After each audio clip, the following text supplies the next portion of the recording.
कहानी शब्द कहना से बना है।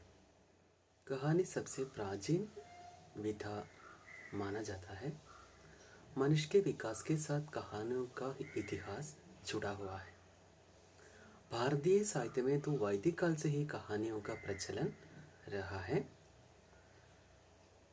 कहानी के स्वरूप को स्पष्ट करने वाली कई परिभाषाएं भारतीय एवं पाश्चात्य विद्वानों ने दी है। कहानी के जनक और प्रवर्तक माने जाने वाले एडिनर ने कहानी को संक्षिप्त आख्यान माना है जो एक बैठक में ही पढ़ा जा सके। हिंदी साहित्य के महान साहित्यकार प्रेमचंद के अनुसार कहानी ऐसी रचना है जिसमें जीवन के किसी एक अंग या मनोभाव को प्रदर्शित किया जाए।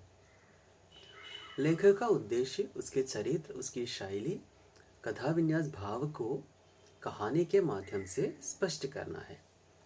डॉक्टर लक्ष्मी नारायण लाल मानते हैं, कहानी वह कला है जो मानव के बाह्य जीवन और उसके अंतरंग में बनते बिगड़ते भाव समूह और समस्या को क्षणिक विद्युत प्रकाश की भांति हमारे सामने ला छोड़ती है और पाठक का मन एवं मस्तिष्क उसके भावों से घनीभूत हो जाता है। अब हम कहानी के तत्वों के बारे में विचार करेंगे। जिन तत्वों के होने से कहानी बनता है, पहला है कथानक। कहानी को मूर्त रूप देने वाला यह कहानी का तत्व वास्तव में 2-4 संक्षिप्त घटनाओं का संचयन होता है। कहानी में कथा की मुख्य 4 अवस्थाएं होती है: आरंभ, आरोह, चरम सीमा और अवरोह।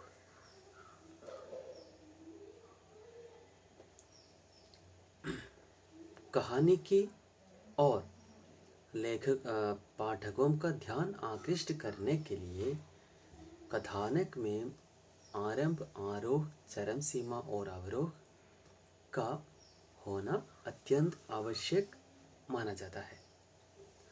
अगला है पात्र। कहानी की सीमा संक्षिप्त होती है, इसलिए पात्र भी संक्षिप्त होना है। पात्रों के माध्यम से जीवन के खंड चित्रों को उजागर किया जाता है। अगला है संवाद। कहानी के कथावस्तु को आगे ले चलने में संवाद महत्वपूर्ण भूमिका निभाते हैं। चारित्रिक गुणों को रूपायित करने वाले और वातावरण को अंकित करने वाले संवाद कहानी को चार चांद और लगा देते हैं। अगला है वातावरण। कथावस्तु कहाँ घटित हो रहे हैं, इसकी सूचना